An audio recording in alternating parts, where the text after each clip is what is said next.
আজ 17 জানুয়ারি শনিবার 2026। এই মুহূর্তে বাংলার আবহাওয়া পরিষ্কার এবং ক্রমশ বৃদ্ধি পাচ্ছে তাপমাত্রা। শুরু হয়েছে মাঘ মাস, আসতে চলেছে হাড় কাঁপানো শীত। আবহাওয়ায় বিরাট বড় পরিবর্তন আবারও। ক্রমশ তাপমাত্রা কমে যাবার সম্ভাবনা জানালো বাংলাদেশ ওয়েদার অবজারভেশন টিম। জানিয়ে দেব কেমন থাকার সম্ভাবনা রয়েছে আগামী 24 থেকে 48 ঘণ্টা দেশের 8 বিভাগের 64 জেলার আবহাওয়া পরিস্থিতি।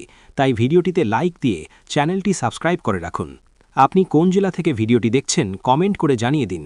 ইতিমধ্যেই দেশের তাপমাত্রা আবারও কমতে শুরু করেছে।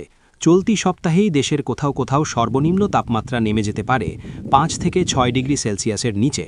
উত্তর পশ্চিম হিমালয় থেকে ঘণ্টায় 8 থেকে 10 কিলোমিটার বেগে প্রবাহিত হচ্ছে হিমেল হাওয়া, যার কারণে তাপমাত্রা পরিস্থিতি আরও কমতে পারে। এই মুহূর্তে দেশের তাপমাত্রা বৃদ্ধি পেলেও এখনও রংপুর ও রাজশাহী এবং খুলনা বিভাগে হালকা শৈত্যপ্রবাহ বিরাজমান রয়েছে। গত 24 ঘণ্টায় দেশের সর্বনিম্ন তাপমাত্রা রেকর্ড করা হয়েছে Chuadanga 9.7 degree Celsius, Tetulia 8.5 degree Celsius, Dinajpur 9.4 degree Celsius, Kurigram 10.2 degree Celsius, Rajshahi 10.4 degree Celsius, Pabna 10.4 degree Celsius, Jessore 10.2 degree Celsius. এছাড়াও সিরাজগঞ্জ, বগুড়া, নাটোর, নওগাঁ, চাঁপাইনবাবগঞ্জ, জয়পুরহাট, রংপুর, গাইবান্ধা, নীলফামারী, লালমনিরহাট, ঠাকুরগাঁও, খুলনা, সাতক্ষীরা, বাগেরহাট, ঝিনাইদহ, মাগুরা, নড়াইল, কুষ্টিয়া, মেহেরপুর অঞ্চলগুলোতেও সর্বনিম্ন তাপমাত্রা ছিল 11 থেকে 12 ডিগ্রি সেলসিয়াসের মধ্যে এবং দেশের অন্যান্য জেলার তাপমাত্রা 12 থেকে 15 ডিগ্রি সেলসিয়াসের মধ্যেই ছিল।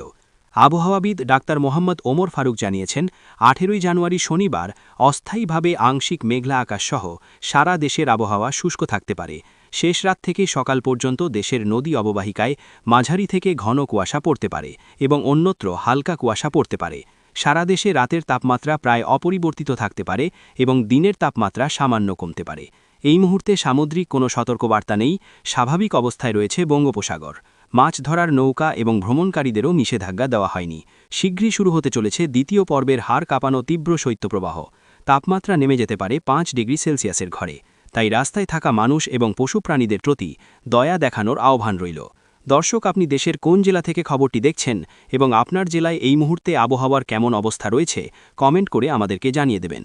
প্রতিদিন আপডেট খবর পেতে চ্যানেলটি সাবস্ক্রাইব করে বেল আইকন অন করে রাখুন। দেখা হবে পরবর্তী নতুন খবরে। আল্লাহ হাফেজ।